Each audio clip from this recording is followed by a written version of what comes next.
Welcome to the Bettis Musgrove Show, the podcast where personal injury legal expertise meets real-world advice to empower and protect you. Join us as we delve into the critical aspects of personal injury cases, break down legal jargon into actionable insights, and share essential safety tips to help you navigate life's unexpected moments. And now, here are your hosts, Spencer Bettis and Ben Musgrove. Welcome to episode number 18 of the Bettis Musgrove Show. As always, I'm Ben Musgrove. This is my law partner, Spencer Bettis. We own and operate a boutique law firm here in Cumming, Georgia that specializes in personal injury. We bring you this podcast every so often just to highlight what we do for a living and who we are. Here lately, we've shifted to talk about Forsyth County and the local community, bringing in different leaders and organizations to talk about what they do and how they're benefiting the community. And today, we thought we'd switch it over a little bit and talk about church and church in the community. We're joined by my senior pastor for my church at Local Forsyth, Chris Emmitt. Chris is a husband, father, obviously a pastor. I guess, are you a Texan or a former Texan? How do you identify? Yeah, I mean, I'm born and raised in Texas, Okay. but really like Georgia. Okay. How about that? We'll call him a Georgian. There you go. That's a very good answer. Thank you.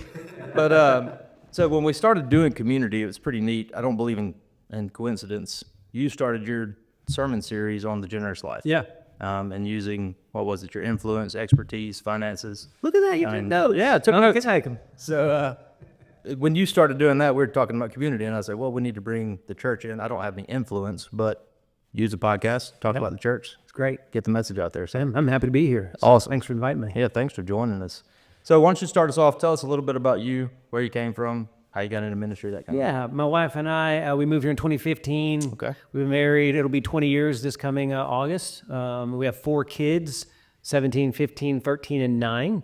Okay. So our youngest was 8 weeks old when we moved here. So they're all in Forsyth County schools, and we are huge fans of this community. Love being here. Yeah. I was born and raised in Texas. Went to school, Texas A&M, graduated there. Went into the construction land development world. My grandfather taught me that trade, loved it, did that for a while. And I tell people the Lord has a sense of humor to get a guy in construction land development into ministry. Right. And long story short, I kind of sold out everything and got hired on in my dad's church. He was a pastor for 40 plus years. Okay. So I worked for my dad for 7 years, almost 8 years, and just kind of was his right-hand guy and ran things and preached every Sunday. And then in church world, like there is in business world, there are search firms. Right. And so there's a search firm that called and said, hey, there's a church in the Atlanta area interested. And I got that call. And then 8 weeks later, we moved here. That's wild. It was wild. It was fast. So you had a baby at the same time you got the call. So I got the call, and my wife was like ready to pop pregnant. And so I told her, I was like, hey, she's due any day now. So Micah was born on a Friday, and I was on a plane on Wednesday. Wow. But it's kid 4. Yeah. So it's like, you just kind of throw him in an SUV and like keep it trucking. You're froze. You're fine at that point. It's like, whatever. Yeah. So. No, I get a similar story. We had our first, and Jessica was on maternity leave, and I came home one day, and I was like, hey, but then I'm going to quit my job and start my own firm. She's like, you've lost your mind. Yeah. But here we are. Yeah. 8 years later, still going. No, we love it. I love the community. Kids do all the sports and things. Yeah. And so, the parks. That was the one thing. Like, Forsyth County parks, it's next level. Top notch. It is. Next level. And they're everywhere, so you can get one 10 minutes from your house. Yeah. So over Thanksgiving, a few weeks ago, my brother-in-law was in town, and we did a turkey bowl. Yeah. And we took him to one of the parks here, and he's like, are we allowed to be on this thing? I'm like, yeah, this is just community park. He's like, this looks like a professional feel. I was like, yes, it's nice. Yeah, exactly. That's what tax dollars at work. Yeah, it's awesome. Perfect. Yeah. So what'd you major in at A&M? Marketing, business marketing. Right. And so, I just did the whole entrepreneur thing for about 7 or 8 years. Very neat. Yeah. Very neat. Was there like an aha moment? Said, hey, I want to be a pastor now. I mean, what kind of led you to? Yeah, there was that moment where I came home, and I mean, honestly, I was chasing after the dollar and the success, and like, this is what I want to do. And, Right. And I came home and told my wife, I was like, I'm not sure I want to do this for the rest of my life. There's something, missing or whatever. Right. And she goes, well, why don't you teach a Sunday school class at your dad's church and see if that scratches whatever itch? I was like, okay. And so I did that for a year and a half and like loved it. It was like a young marrieds class. So we were all having our first babies, taking meals to the hospital. And I was like, man, it was fun. I took 12 guys in construction. We went to Mexico and built a house in 2 days. and just like mission trip stuff. And so, so there for a year and a half, and then I said, I'm thinking about selling everything and going to ministry full time. And so we wrestled, prayed through it. Sure. And then, did that and never looked back. And you had your dad there too. I guess that helped. So then, the crazy thing is when I told my dad, I was like, hey, I'm thinking about doing this. Like, he shut me down. Really? We're not talking about that. And I'm like, this is a big like life decision. Right. And I was like, I just want to know if I got the chops. So he didn't talk to me about it for 6 months. Every time I bring it up, he shoot it down. So I literally had to like sell everything. Right.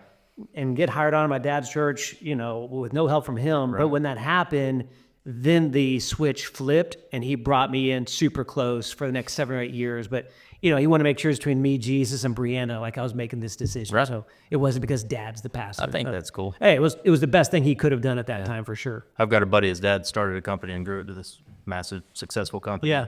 After college, he went to work for his dad's company, but he made him start in the warehouse driving a forklift. Totally. And he literally worked his way up into management. Yeah. It took 10 plus years. Yeah.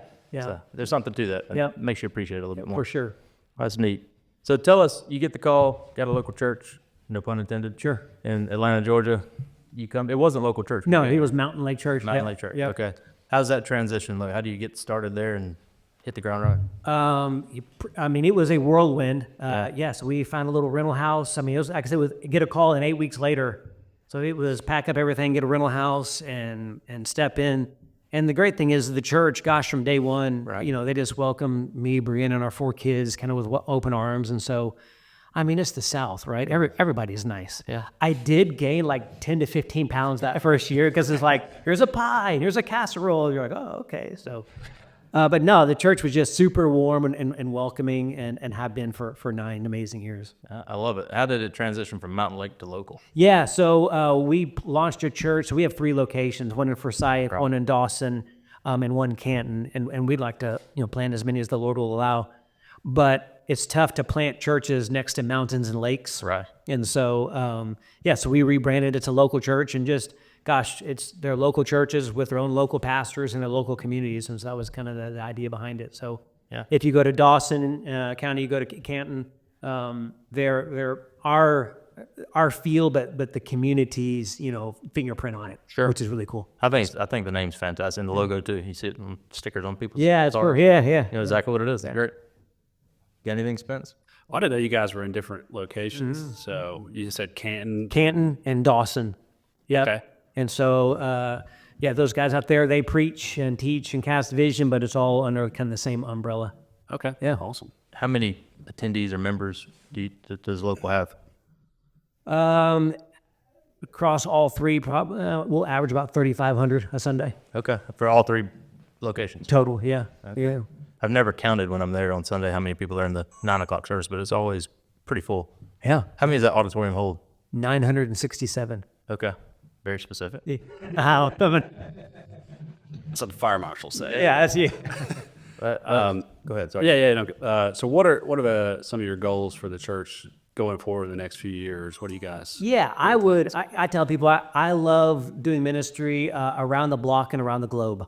Yeah. Right. And so the local stuff, man, I get fired up about and what God's doing here in our own community, but also around the globe and what God is doing around the world and with the capital C church. And so, so on both sides, I want to see God do some really cool things. And so we just, about 4 weeks ago, after the end of the Generosity series, I just talked about something God had opened my eyes to 6 months earlier, the 1040 window, which is where 95% of the world's unreached people groups live.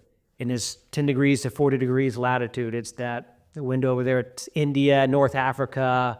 And so we're partnering with groups over there to plant churches. And then also here, I'll go through any door that the Lord opens up. Yeah. Right. And so, so both around the block and around the globe is kind of my thing. And so if the Lord opens up a door, I'll walk through it. I think it's awesome. And the 1040 window and that video that you had us watch that Sunday, it's heart-wrenching what they're going through over there and just Totally. trying to get a church started in a house. I know, and we complain because there's bad traffic right outside our Right. Yeah. Got to stay at the red light for 10 minutes. Yeah, you got to okay. These guys are going to jail. That's exactly right. Yeah. And that's kind of what stirred my heart 6 months previous to that, going, gosh, if I can be a part of that, man, that'd be awesome. Yep. What kind of hurdles have you guys, and Ben just kind of touched on it, what kind of hurdles have you guys seen in growth or just in the church in general? Yeah, I mean, growth is awesome, but it brings its own complexities, right? And just going from a church a certain size, and then now it's very different than we were 2 or 3 years ago.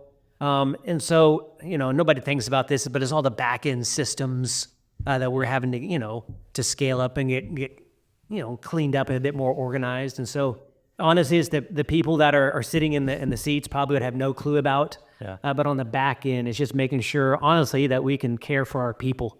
The last thing we want is for somebody to fall through the cracks. And so we're trying to make sure everything on the back end is organized and cleaned up. So, gosh, if it's your first day, we know that we can pastor you, care for you. It's pretty seamless. I mean, we've been going there now for, I think, almost 5 years.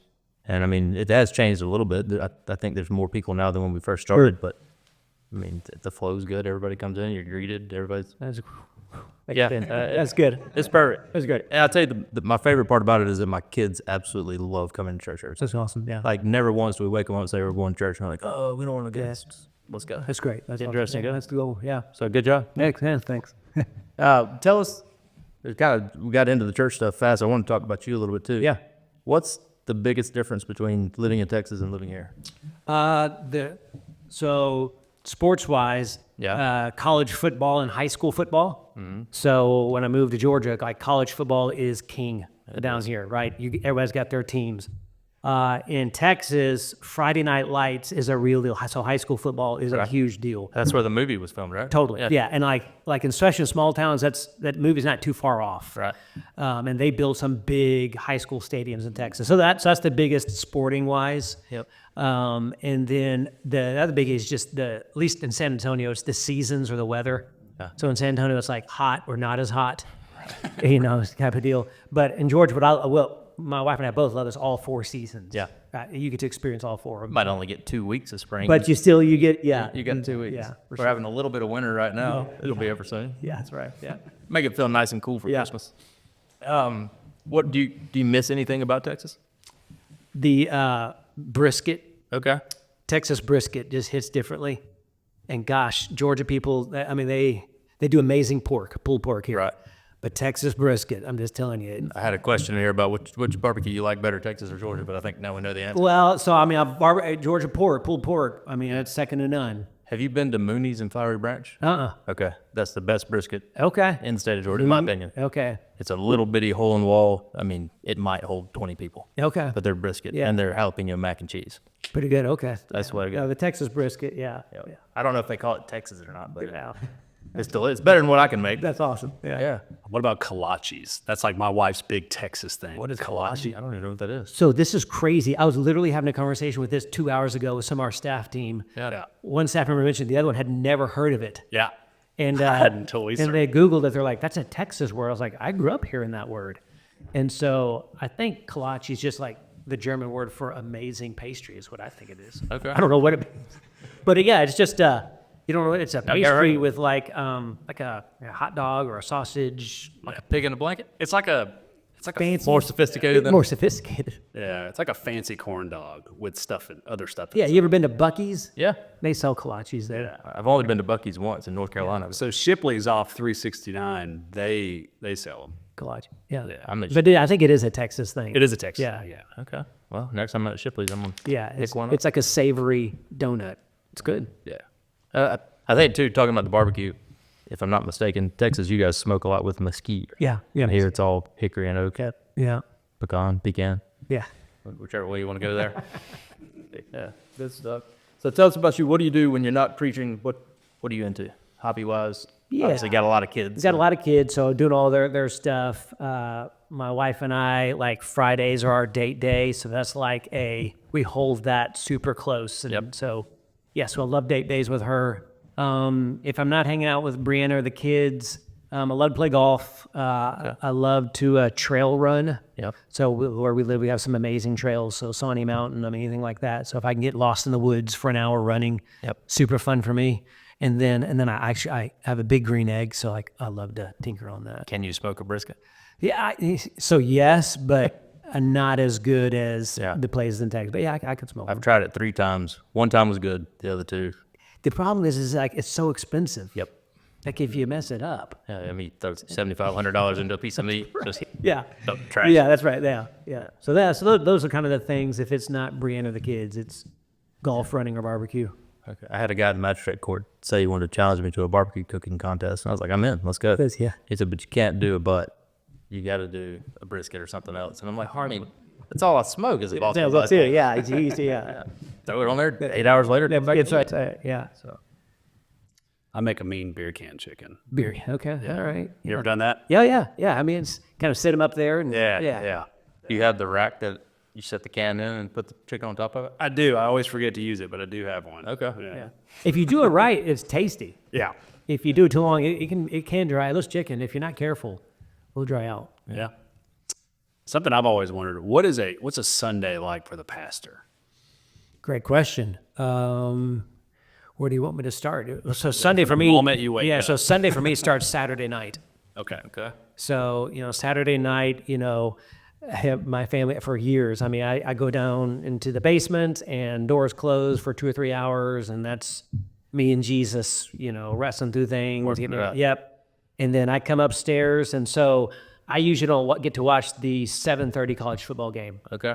So I'll watch the 3:30 one, Yep. unless it goes in overtime. But once that 3:30 is over, and then I come upstairs, go to bed, and then alarm goes off at 5:15, and you just start thinking and praying, and then I roll into the church about 8. We have a 9 a.m. service, and so I get there about an hour beforehand. Talk to volunteers, make sure everything's good. Do my run through on my notes at about 8:30, so that's up on stage and slides and that kind of stuff, and then go and do it at 9 and 11, and then Sunday afternoon I come home and it's like a 2-hour like hibernation nap. Right. So it's So and so Sunday afternoon to Sunday evening, like I love Sunday night football. Yeah.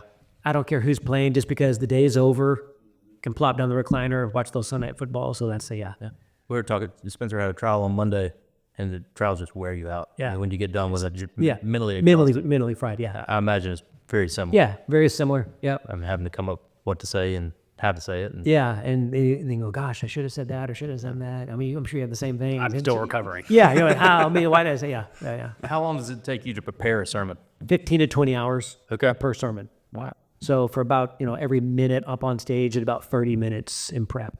Wow. So Do you have a routine that you go through to prepare the sermon, or is it just what comes to you? yeah, so I block off the mornings. So I'm working on the sermon every morning, Monday through Thursday. Yeah. And then that's when I'm freshest. So it's when creative thoughts are flow. And then, I mean, honestly, it's constantly running around up in the brain, like nonstop. And I tell people it's super easy to memorize your sermon. You just obsess over it. Right. Yeah, and so it's not like, okay, I've done it for 2 hours, and so it's just always run around in the back there. So, yeah, but every morning you'll usually find me at a Starbucks somewhere with some AirPods in, and I'll go. Well, I was talking to my neighbor last night, actually, and he goes to Local with us. And he was like, ask him how long it takes him to prepare, like how he comes up with his sermons. Yeah. It's very impressive what you do. And I was like, well, I'll tell you, I've seen him twice at the coffee shop. Yeah. Earbuds in, Bible open, just Yeah, locked in. Yeah, I imagine that's what it is. that's pretty much it. Yeah, it's Monday through Thursday. And so, I kind of know where I'm going in the next sermon series or the next, but it's the week of, I'm like really drilling it in. So it's that 15 to 20 hours. So that's what it takes. So when you get done prepping for the day, what's a day in the life of a pastor look like? Yeah, so usually try to go to lunch with somebody, staff member, somebody at the church, and then the afternoon are meetings, and it can range from staff meetings to planning for Sunday to planning for next year, Right. budget meetings, Yeah. counseling meetings. So that's kind of the afternoon. So try to keep the mornings for creative thoughts, Yeah. afternoons for more meeting stuff. And I imagine you guys right now are in the middle of just Christmas planning. Yeah. And so Christmas is coming, and so that's a big deal, and then we'll shut it down at the end of the year and get ready for New Year's. I like it. Yeah. And you're doing four sermons Christmas Eve. For Christmas Eve, 11 a.m. and then 1, 3, and 5 p.m. Okay. 11, 1, 3, and 5. which And I appreciate that because it gets me out of having to go to family lunch. we're here for the community. However we can help. You just come. Sorry, guys, we can't Cause come. I got to go to church. Yeah. That's perfect. Yeah. So 11, 1, 3, and 5? 5. Yeah, all the exact same, candlelight at all of them, communion at all of them. Okay. So honestly, it's my favorite service of the year. It's fun. It's really cool. The candlelight at the end is just kind of a huge win. It is. You guys lower the lights and the candles come on. I mean, it's not goosebumps, but you can Yeah, feel the whole thing in your hair. I mean, yeah, you it's just really, can't not be impressed by it. So it's fun. Yeah. I just make sure everybody blows them out at the same time. Just so the personal injury attorney's drain there. Open flames everywhere. blow it out. Yeah. That's cool. So where do you see local headed in the next, say, 10 years? Yeah, so I would love to plant as many churches as the Lord will allow. Again, whether here in North Georgia or in the 1040 window or wherever. Yeah. I love being a cheerleader for my staff. And if they're excited about a ministry, then I'm excited that they're excited, if that makes sense. And so I just want to be a cheerleader and celebrate what God's doing, in their ministry, in their world. So How many staff do you have at Local Forsyth? we're at 25. Okay. Yeah. Wow. So- I figured it was more than that. That's impressive. 20. Now, 25 is across all 3. Oh, really? So not just... No, just as Forsyth campus, we probably have 15. Okay. Yeah. That's even more impressive. Yeah. So they run hard and fast and are awesome. I've probably met 10 of the 15, I guess, Yeah. when it's that small and Yeah. a wonderful group. Yeah. Everybody's great. And like I say, especially on the youth side, they're spectacular. Good. Kids love them. Pass on kind of words. Yeah. Yeah. So 1040 window, I know the church is in the process of raising money to help support that Yeah. area. What does that look like? Yeah. So we've already pledged $100,000. Right. And then I'd like to match that. And so we're probably pushing close to $60,000 right now of that match. So we're pretty close to it. So it's partnering with church planting networks over there. And the group that we're with, just with the $100,000 that we've already sent, their goal is to plant 1,200 churches next year. Wow. Now, 1,200 churches with $100,000. Now, it's not 1,200 American churches, which is the big deal. And so they're house churches, so they're 15 to 20 people, and about 75% will make it of the 1,200. But, I mean, they baptize and salvation and, giving and serving. I mean, all the things you see in Acts chapter 2. Yeah. They do. And so I was talking to one of the pastors. I go, hey, that's what we look at over here. He's like, yeah, it's the new church. So it's the New Testament church. I was like, yeah. So we'll help them, resourced with their networks and training and that kind of stuff. Yeah. So That is neat. So if you were able to give them $200,000, would they do 2,400 churches? yeah, there's other partners that Okay. we're kind of in the queue. Yeah. And then also that's just for the first year, so it'll be an ongoing partnership with them. So for me, it's a long-term relationship, not just a one and done. I feel terrible. I can't remember her name, but I met a lady after that sermon out in the Yeah, lobby. Laura. Yeah. She was fantastic. Yeah, she and then Colin. Yep. Colin, he had stepped out, but she was there and we Yeah. chatted for a little while. So they're both in different regions of that 1040 window with different pastors and networks. So it's 4 different pastors in 5 different regions that we're resourced right now. Very neat. Yeah. What about locally? What all does local support here? Yeah. So right now we're in the middle of doing a toy drive for the place at Forsyth. Okay. And so we funneling toys there.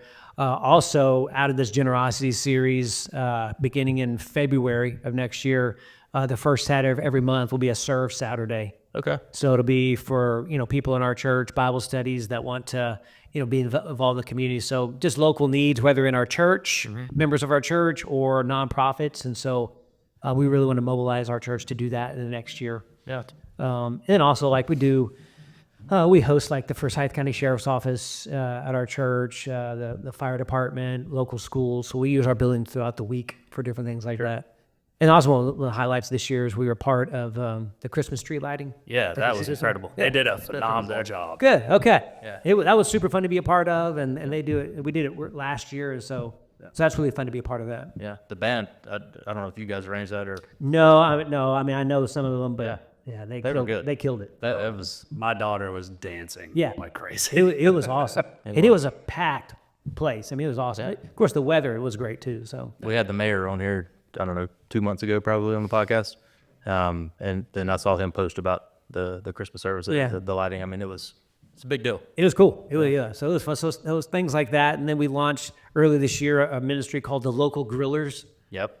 which is super fun. I mean, it's men in our church that love barbecue and cooking things and smoking things and grilling things. And so we bought this massive grill, like on a trailer, a double axle trailer.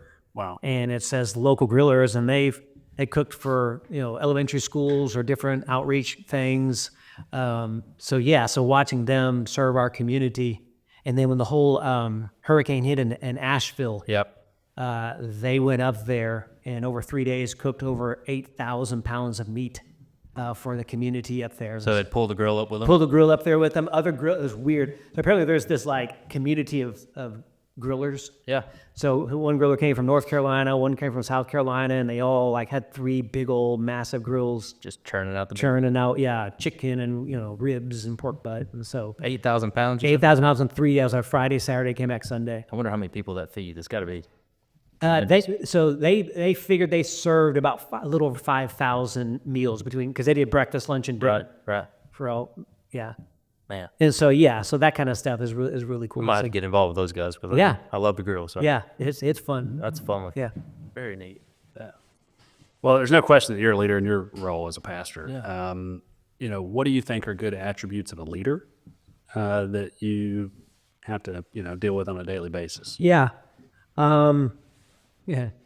I think there's a super fine line between confidence and humility, right? Yeah. You got to be the humble leader, Sure. but you also got to go, no, this is what God's calling me to do, or this is the direction that we're headed. So I think you can err. I think you can be overly confident and not listen to anybody, and I wouldn't say overly humble, but almost like a little too wishy-washy, and then you kind of bend to what everybody says, and you're just trying to be a people pleaser. Yeah. So I think there is a fine line of like confidence and humility in walking that. So Yeah. that's what and I think that applies to churches or marketplace leaders or. Absolutely. I mean, I think it applies here just in the firm. I mean, you need that confidence to show you're a competent lawyer. Right. But at the same time, you don't want to be that bridge burner that's just coming after everybody. Yeah. Yep. That makes sense. And there's just some inherent bluffing that comes with being a lawyer. Well, lawyers and preachers. Bluffing. Awesome. Very cool. Well, tell us, how can people, whether they're members of the church or attending the church or not, how can they get involved with the church? I would say come on a Sunday morning. Yeah. Come down and say hello. So, so we actually starting in the new year, we'll be having a third service. Okay. Yep. So in the new year, January 5th, whatever the first Sunday is, it'll be 8:30, 9:45, and 11:15. You keep creeping this up earlier on me. Well, or you could come to 9:45. Okay. You could sleep in 45 minutes or come 30 minutes early. So I like the 8:30 slot. yeah.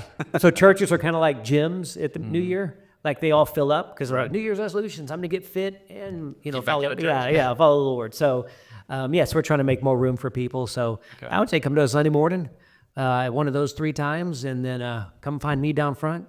I stand down front till the service is empty out.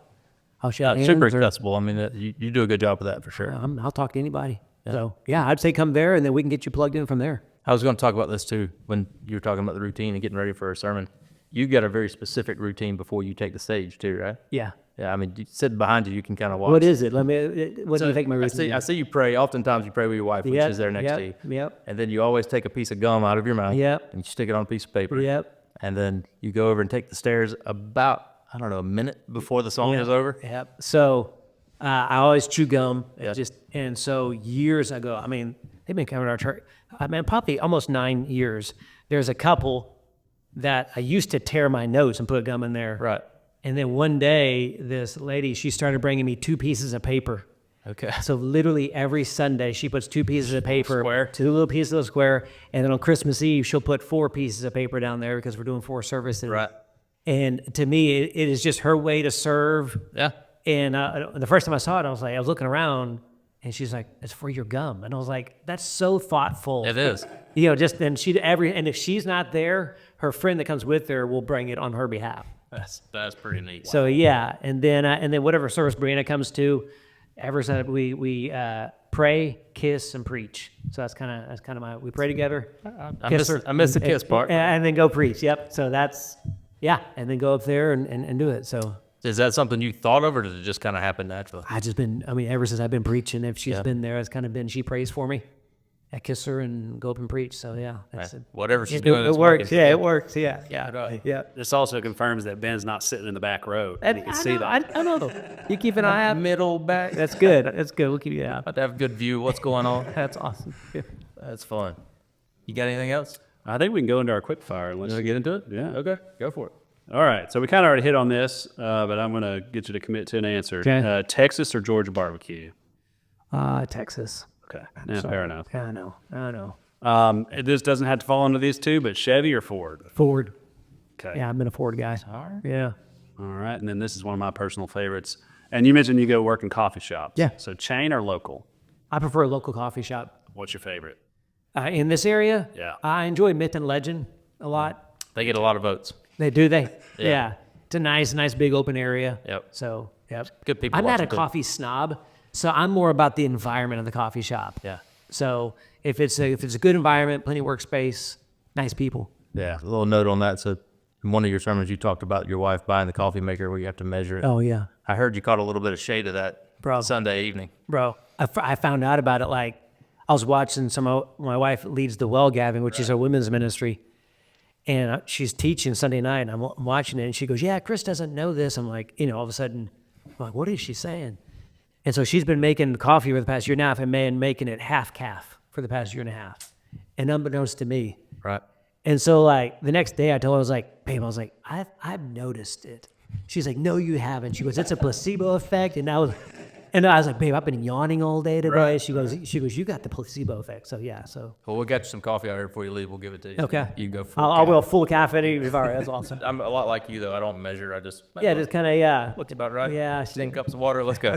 yeah. Perfect. Yep. Let's talk about the Bible a little bit. So what's your favorite book of the Bible? Matthew. Okay. Yeah. Why is that? It's my favorite of the four Gospels. I just like the way Matthew writes, primarily a Jewish audience. Okay. And I just like the way he writes. Mark is short and to the point. Luke is a doctor and he's super detailed. And John is very, I guess, flowery language. Right. But Matthew, I just like that. I like the way he writes. Right. So it's got some, so that's my favorite book of the Bible. So the tying into that, who's your favorite, obviously other than Jesus, who's your favorite figure in the Bible? It's probably a tie between Joshua and the Apostle Paul. All right. Yeah. You want to tell us why?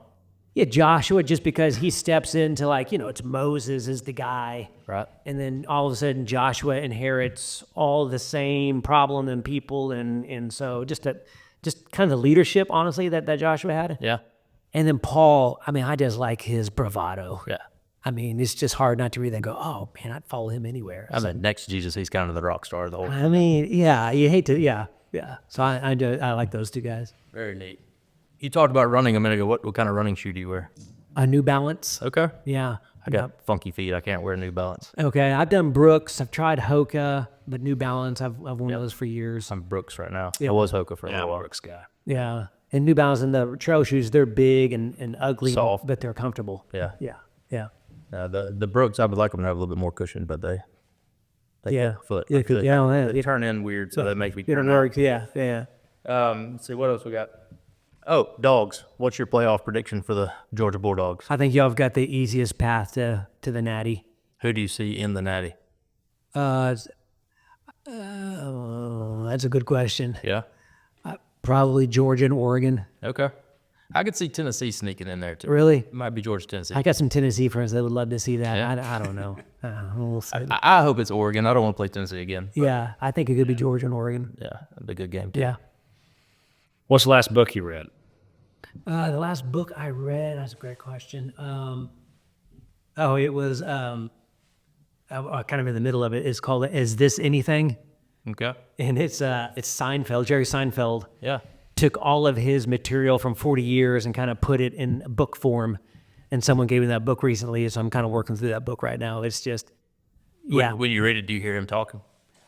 Yeah, totally. So I'm a huge stand-up comedian fan. Yep. And just love how the art and craft of stand-up comedy and just how these comedians do what they do. It's the only job I've found outside of preaching that's as close to what I do. Yeah. Who's your favorite current comedian? Nate Bargatze. He's hilarious. Yeah, I mean, that's my kind of humor.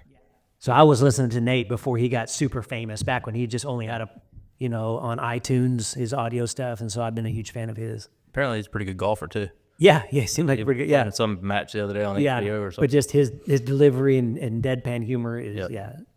And it's, I guess, self-deprecating. I mean, makes fun of himself, and it's just perfect. Yeah, yeah. And just his facial expressions. Yeah. Good. Dinner with any historical figure ever. Who would it be and why? Any historical figure in ever? So I'm going to preface this. Okay. I mean, Jesus ought to be number one on every. Sure. We agree with that the most. Yeah. Outside of Jesus, Yeah, would it be like Historical figure, like world history or U.S. history? either one, whatever you like. I think Teddy Roosevelt would be a cool person to pick his I brain. got in on a big Teddy Roosevelt kick about 10 years ago. I read a bunch of books. He was a wild figure. Yeah, I mean, it would be fascinating. That's just, yeah. So his little quote, "The man in the arena," Yeah. he is a really cool, like, little excerpt from his speech. So Yeah. I'd like to hunt. I mean, and if it weren't for Roosevelt, I don't think we would have half the opportunities. yeah. That's pretty cool. So, last meal you ever get to have, you can be with anybody. What are you eating and where are you going to get it? Last meal that I'm ever going to eat is going to be with my wife. Okay. And we are going to go any of the big steakhouses in Atlanta. Yeah. Whether it's Chops or Bones or, any of those. Yeah. Going to get a filet cooked Pittsburgh style, Okay. medium rare. Okay. You ever had Pittsburgh style? Yeah. You got to ask for Pittsburgh what style. is that? How do you describe Pittsburgh style? Like it's almost charred.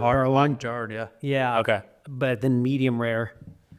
So yeah, so going to get that. I'm going to get shoestring potato fries. Okay. I like them. They got to be the shoestring, the thin and crispy.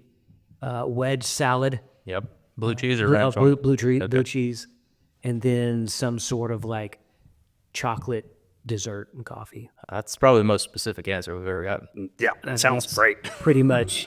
Yeah. I like it. Yeah. Yep. I like it. I forgot to eat lunch, so it just made me hungry. What's one item you can't live without? One item I can't live without, just in life in general. Yeah. I can't. That's a good question. One item I cannot live without. So I'll tell you, we've gotten a lot of Yeah. trucks. A lot of people say they can't live without their truck. Our phone. A lot of phones. I think that's probably the number 1 and 2 right there. Yeah. Yeah. It is. Yeah. This is gonna sound like the most preacher answer, Yeah. but so it's my Bible. Okay. But it's it's a specific. It's not just a Bible in general. I have Bible in that backpack. Yep. And I've had it since '08. Okay. And it's worn in and marked in, and like I know where everything is at, if that makes sense. And so, I need a new. I mean, it's pretty worn out, but like, you just don't want a preacher up on stage with a brand new Bible. Like that's so awkward. I can follow up on that. So I've had my dad gave me my Bible. I think I was 20, maybe 21.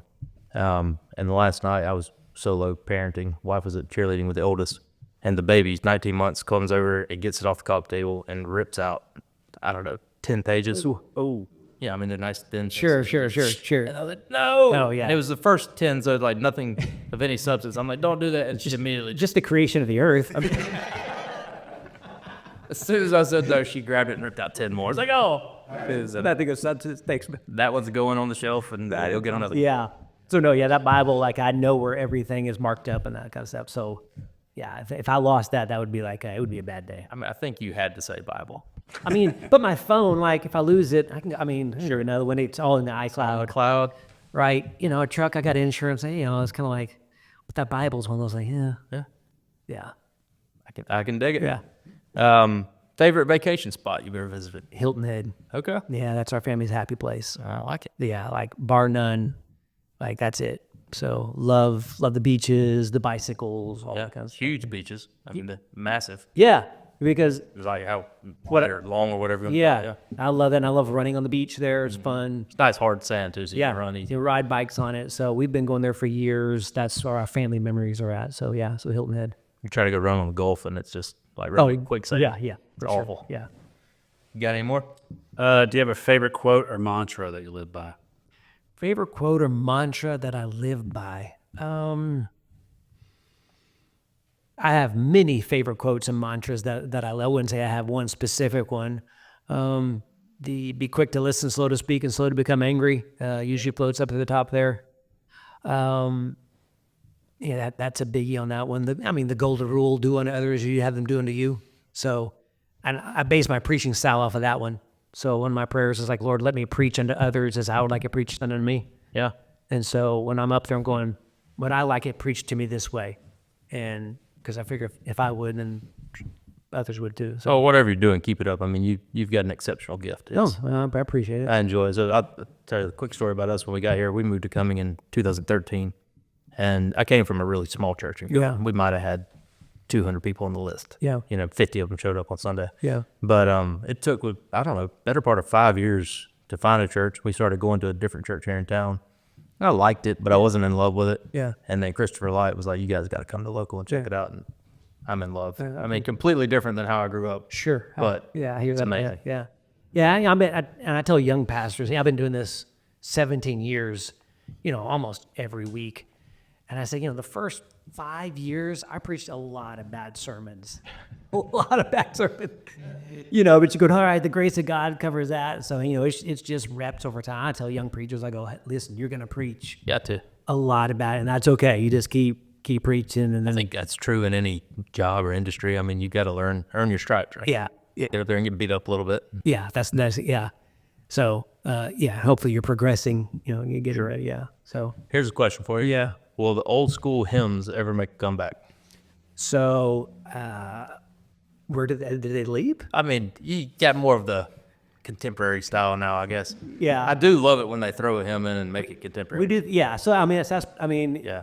we do throw a lot of hymns in there, but it's more of a contemporary twist or vibe on it. Yeah. We just don't have a pipe organ or anything like that. So as far as the old school hymns and hymn books, I'm just. No music at all. Everybody just starts singing. Just start singing. Every now and then they'll do a little a cappella in there, but yeah. So they do the hymns, but with a new twist on it. I like it. Yeah. My wife says I should have been born 50 years ago. She's probably right, but the hymns, they're special. I like them. Awesome. It's awesome. Got anything else? That's all I have. So tell us a little bit more about Christmas Eve. Again, 4 services. 4 services, 11, 1, 3, and 5. Okay. We'll do communion and candlelight at all 4 of them. Kids ministry at all 4 of them, offered and available. Okay.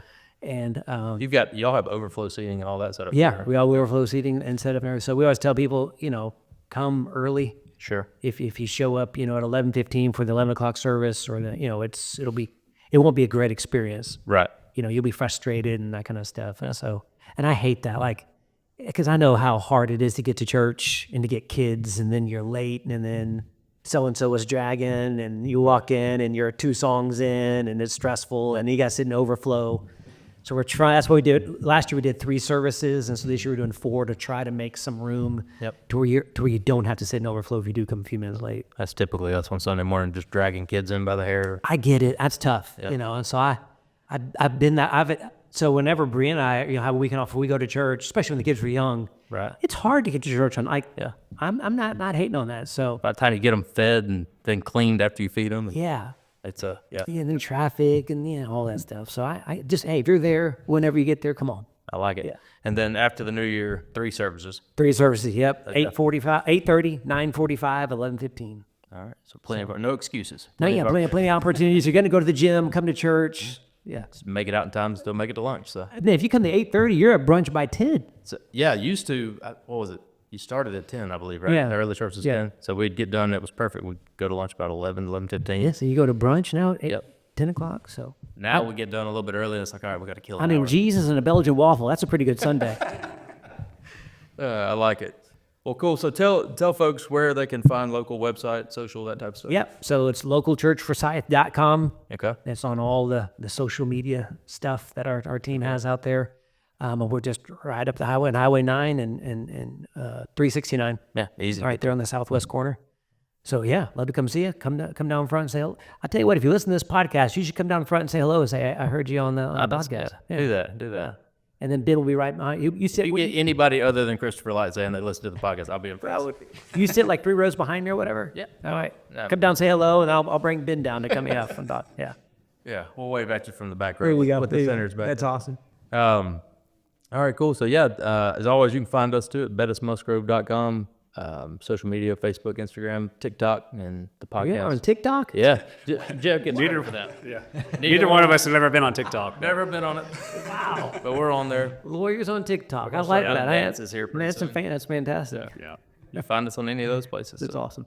I really appreciate you joining us. Yeah, thanks for the invite. This is awesome. This is fun. Yeah, I wanted to do it back for a long anytime. time, so this is cool. You bet. All right, awesome. Well, until next time, you guys stay healthy, stay safe. God bless.